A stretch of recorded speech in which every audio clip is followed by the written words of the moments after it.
Hello अऊज़ु बिल्लाहि मिनश शैतानिर रजीम बिस्मिल्लाहिर रहमानिर हेलो रहीम। Hello hello Nadeem Ahmad CCU secondary school Kotlu Urdu के हवाले से क्लास 9।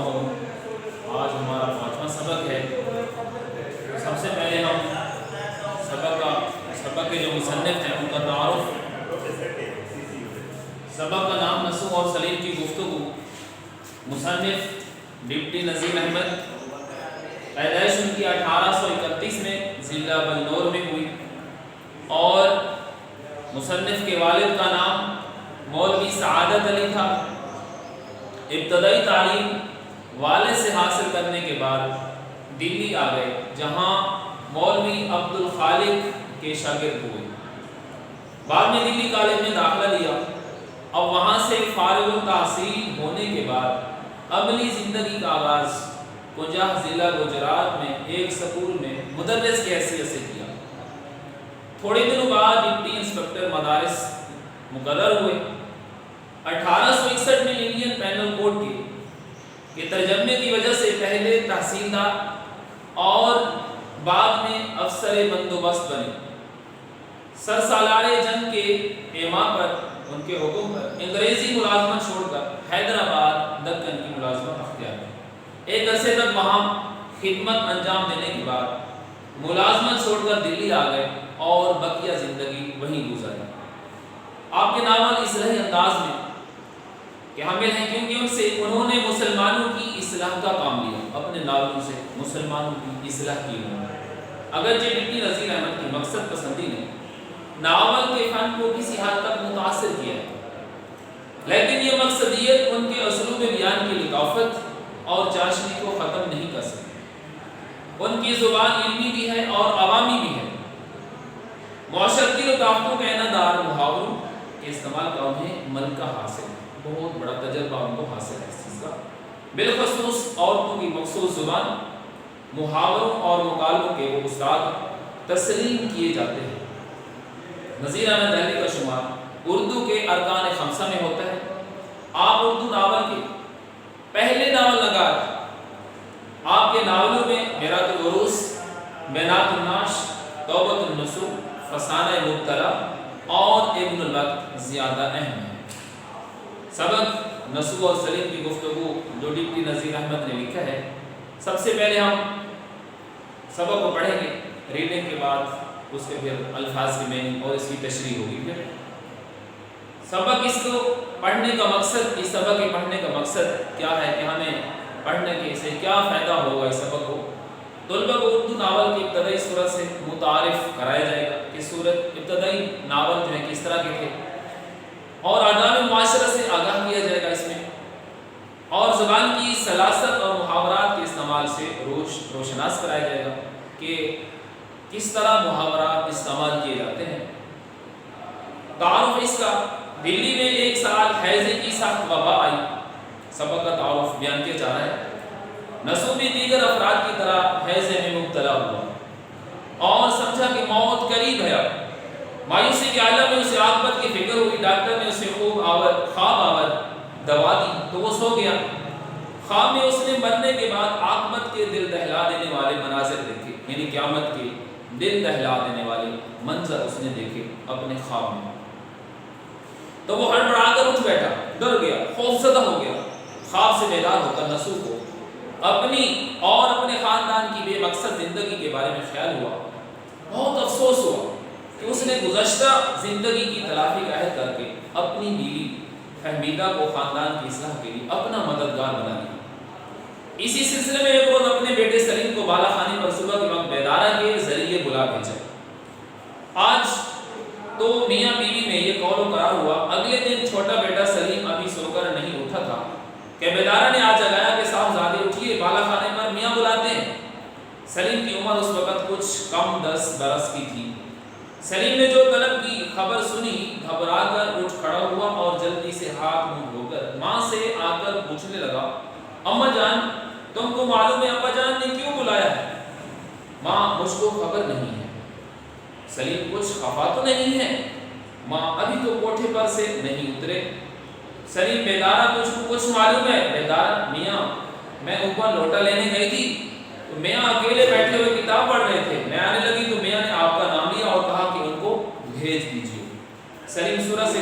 गुस्सा तो नहीं मालूम होता था। आप बेदारा ने जवाब दिया नहीं तो ऐसा तो कोई बात नहीं है। सलीम तो अम्मा जान जरा तुम भी मेरे साथ चलो, वहां मेरी गोद में लड़की सोई हुई है, तुम इतना डरते क्यों हो, जाते क्यों नहीं? सलीम कुछ पूछेंगे, माँ जो कुछ भी पूछेंगे तुम उसका माकूल तौर पर जवाब दे देना।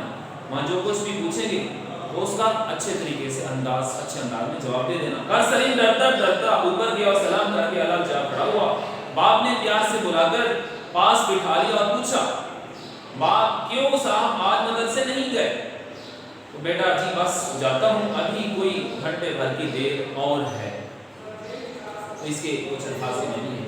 ख्वाब अवर ये सुलाने वाली दवा जो है आलम जहान है, आक़िबत आखिरत है, दिल दहला देने वाली खौफनाक लताफत नज़ाकत, कौल करार होना, वादा बाइन होना, खफा नाराज माकूल मुनासिब, कभी कभार कभी कभी।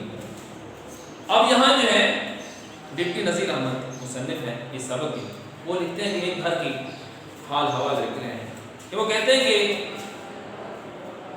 सलीम मियाँ के वालिद जो है अपने कमरे के ऊपर वाले कमरे में मौजूद थे और बेदारा जब वहाँ पहुँचती है तो लोटा लेने के लिए, तो वो बेदारा से कहते हैं कि सलीम को ऊपर भेज देना।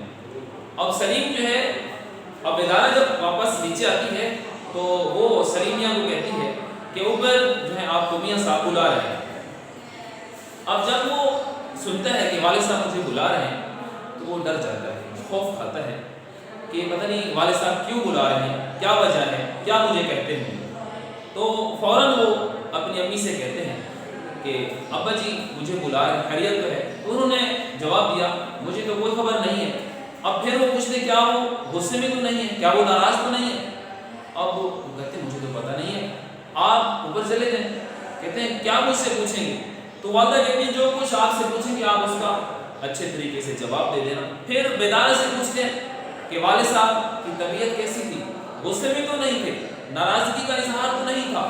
आप वो कहते बेदारा कहते नहीं ऐसा तो नहीं, वो तो ठीक थे, तबीयत उनकी ठीक थी, बस इतना है कि जब मैं वापस आने लगी तो मुझे कहते हैं कि सलीम को ऊपर भेज देना। और खुद वो किताब पढ़ रहे थे, किताब पढ़ने में मगन थे, मसरूफ थे। अब वो डरते डरते अब ऊपर पहुंचता है, वालिद साहब से हाल हवाल करते हैं। अब वालिद साहब फिर उनसे पूछते हैं कि आज आप मदरसे क्यों नहीं गए? तो वो जवाब देते हैं कि अभी जाना है मैंने, तो घंटे भर की देर है, घंटे के बाद मैं अपने मदरसे चला जाऊंगा, थोड़ी देर के बाद मैं चला जाऊंगा। तो इसी तरह फिर आगे कभी कभार भाईजान के साथ चला जाता हूँ, कहता है कि तुम अपने भाईजान के साथ मदरसे क्यों नहीं जाते? वालिद साहब पूछते हैं कि तुम अपने भाई के साथ मदरसे क्यों नहीं जाते? आप वो जवाब देता है, सलीम जवाब देता है कि कभी कभार तो मैं भाईजान के साथ चला जाता हूँ लेकिन अक्सर नहीं जाता, क्योंकि अगली बार फिर आगे बढ़ते हैं, रीडिंग करते हैं इसकी। बाप पूछते हैं क्यों, क्या वजह है, तुम भाई के साथ मुस्तकिल क्यों नहीं जाते, कभी कभार जाते, इसकी वजह क्या है?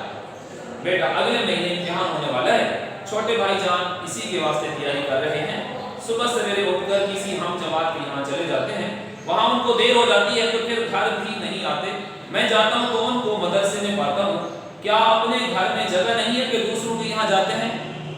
जगह तो है, मगर वो कहते थे कि यहाँ बड़े भाईजान के पास हर वक्त गंजफा और शतरंज वगैरह हुआ करता है, इत्मीनान के साथ पढ़ना नहीं हो सकता। अब आप तुम भी शतरंज खेलने जानते हो? शतरंज खेलनी तुम भी जानते हो? अब बेटा कहता है मोहरे पहचानता हूँ, चालें जानता हूँ, मगर कभी खुद खेलने का इत्तेफाक नहीं हुआ। बाप मगर ज्यादा नहीं हो तब देखते देखते यकीन है कि तुम भी खेलने लगोगे, एक वक्त आ जाएगा तुम भी इस चीज को देखते देखते शौक पैदा हो जाएगा, तुम भी खेलने लग जाओगे। बेटा शायद मुझको उम्र भर शतरंज खेलनी ना आएगी। बाप क्यों, क्या ऐसी मुश्किल है? बेटा मुश्किल हो या ना हो मेरा जी ही नहीं लगता इसमें। बाप सबब इसका क्या है, वजह क्या है इसकी? बेटा मैं पसंद नहीं करता इसको, क्योंकि मुश्किल है, अक्सर वो तभी घबराया करते हैं। मुझको यकीन है कि गंजफा भी तुम्हारी तबीयत खूब लगती होगी, वो बानिस्बत शतरंज के बहुत आसान है। हाँ शतरंज की निस्बत कर गंजफा को ज्यादा नापसंद करता हूँ। हाँ शतरंज में तबीयत पर जोर पड़ता है और गंजफा में हाफिज़े पर पड़ता है। اس کے الفاظ میں کچھ گنجفا ایک کھیل کا نام ہے، شطرنج یہ بھی ایک کھیل کا نام ہے، مبتدی یعنی ابتدا کرنے والا، ناپسندیدگی پسند نہ کرنا، تعجب ہونا، حیران ہونا۔ اب یہاں جو ہے باپ اپنے بیٹے سے کہتا ہے کہ تم پڑھنے جاتے تو ہو، اکیلے جاتے ہو، آخر اس کی وجہ کیا ہے؟ اب وہ پھر بیٹا بتاتا ہے، سلیم بتاتا ہے کہ سلیم یہ بتاتا ہے کہ میرے بھائی جو ہیں اپنے دوستوں کے ساتھ جاتے ہیں کیونکہ ان کے امتحان قریب ہیں، یا دوسری وجہ یہ ہے کہ ان کے ہاں اکثر اوقات گنجفا اور شطرنج ہوتی ہے، میں اس کو پسند نہیں کرتا، اس لیے میں اکیلا جاتا ہوں، اکیلا جانا مجھے اس لیے پسند ہے۔ اب اگلی بات وہ یہ کہتے ہیں کہ تم بھی تو گنجفا شطرنج کو پسند کیوں نہیں کرتے، اس کی کیا وجہ ہے؟ کیا تم اس کو کھیلنا نہیں جانتے؟ کیا تمہیں پسند نہیں ہے؟ اب وہ بیٹا کہتا ہے کہ ہاں موقع پہچانتا ہوں، اس کی ابتدا پہچانتا ہوں، طریقہ تو مجھے آتا ہے لیکن کھیلنا مجھے پسند نہیں ہے۔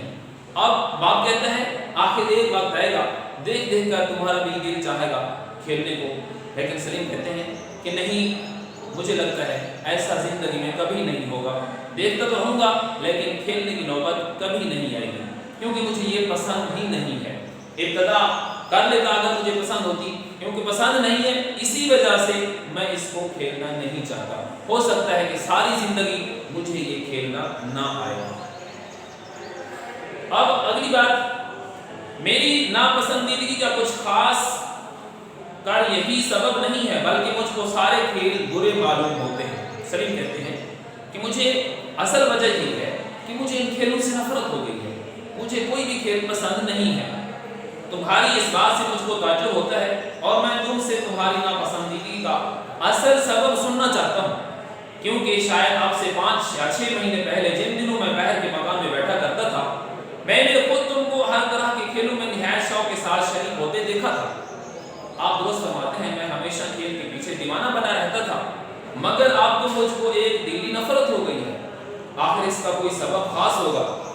اب بیٹا بتاتا ہے آپ نے اکثر 4 لڑکوں کو کتابیں بغل میں دابے گلی میں آتے جاتے دیکھا ہوگا، وہی جو گورے گورے 4 لڑکے ایک ساتھ رہتے ہیں، پھٹی جوتیاں پہنے، منڈے ہوئے سر ان کے، اونچے پاجامے ہیں، نیچی چولیاں ہیں۔ ہاں جناب، وہی 4 لڑکے۔ پھر بیٹا بھلا آپ نے کبھی ان کو کسی قسم کی شرارت کرتے ہوئے دیکھا ہے؟ باپ کبھی نہیں دیکھا۔ بیٹا جناب کچھ عجب عادت ان لڑکوں کی ہے، راہ چلتے ہیں تو گردن نیچی کیے ہوئے، اپنے سے بڑا مل جائے تو جان پہچان ہو یا نہ ہو ان کو سلام کر لینا ضرور۔ کئی برس سے اس محلے میں رہتے ہیں مگر کانوں کا خبر نہیں، محلے میں کوڑیوں لڑکے بھرے پڑے ہیں لیکن ان کو کسی سے کچھ واسطہ نہیں، آپس میں اوپر تلے کے چاروں بھائی ہیں، نہ کبھی لڑتے نہ کبھی جھگڑتے ہیں، نہ گالی بکتے ہیں، نہ قسم کھاتے نہ جھوٹ بولتے، نہ کسی کو چھیڑتے نہ کسی پر آوازہ کستے۔ ہمارے ہی مدرسے میں پڑھتے ہیں، وہاں بھی ان کا یہی حال ہے، کبھی کسی نے ان کی جھوٹی شکایت تو نہیں کی۔ 1:30 بجے 1 گھنٹے کی چھٹی، 1 گھنٹے کی چھٹی ہوا کرتی ہے، لڑکے کھیل کود میں لگ جاتے ہیں، یہ چاروں بھائی ایک پاس مسجد ہے وہاں جا کر نماز پڑھنے چلے جاتے ہیں۔ باپ بھلا پھر بھی کس طرح ہو سکتا ہے؟ اب یہاں مصنف یہ کہنا چاہ رہے ہیں، ہمیں سمجھانا چاہتے ہیں کہ اب وہ باپ کو بتاتا ہے کہ مجھے ان چیزوں سے کوئی شوق و شغف نہیں ہے، کھیلوں سے کوئی شوق و شغف نہیں ہے، اس لیے میں ان کھیلوں کو نہیں کھیلنا چاہتا، شاید مجھے ساری زندگی یہ کھیل نہ کھیلنا پڑے مجھے، کیونکہ پسند ہی نہیں ہے۔ تو اسی طرح جو اب والد کہتا ہے چند عرصہ پہلے تو میں تمہیں دیکھتا تھا کہ تو کھیلوں میں بڑا مگن رہتا تھا، بڑے شوق سے بڑی محبت سے یہ کھیل کھیلا کرتا تھا، لیکن اب تمہیں کیا ہو گیا؟ اب وہ ان 4 لڑکوں کی مثال پیش کرتا ہے جن 4 لڑکوں کو اس نے دیکھا یا اس کے وہ ہم جماعت ہیں۔ اب ان کا وہ بیان کرتا ہے کہ آپ نے وہ 4 لڑکے جو ہمارے محلے میں رہتے ہیں، آپ نے ان کو دیکھا ہوگا، ان کی نیچی چولیاں، پھٹی جوتیاں اور سار منڈے ہوئے اور بڑے شریف بچے ہیں، وہ آپ نے ان کو دیکھا ہوگا؟ کہتے ہیں ہاں بالکل دیکھا ہے۔ تو اس نے بتایا کہ وہ تو بہت ہی شریف لڑکے ہیں، انہوں نے کبھی کسی سے کوئی لڑائی جھگڑا نہیں کیا، کبھی بری بات نہیں کی، کبھی گالی نہیں نکالی اور لڑتے جھگڑتے بالکل نہیں ہے، اور وہ شریف لڑکے ہیں۔ تو ان کی مثال پیش کر کے کہتے ہیں کہ میں نے جب ان کو دیکھا اس طرح وہ اپنے کام میں مگن رہتے ہیں، پڑھائی میں دلچسپی لیتے ہیں، اور اگر سکول میں 1 گھنٹے کی اگر چھٹی ہوتی ہے باقی سارے لڑکے کھیلنے چلے جاتے ہیں، وہ چاروں بھائی ادب کے ساتھ جا کر مسجد میں نماز پڑھتے ہیں اور ان کا کوئی کام نہیں۔ آج ہمارا یہ آدھا سبق مکمل ہوا۔ امید ہے اس سبق کو بہتر طریقے سے تیار کریں گے۔ والسلام۔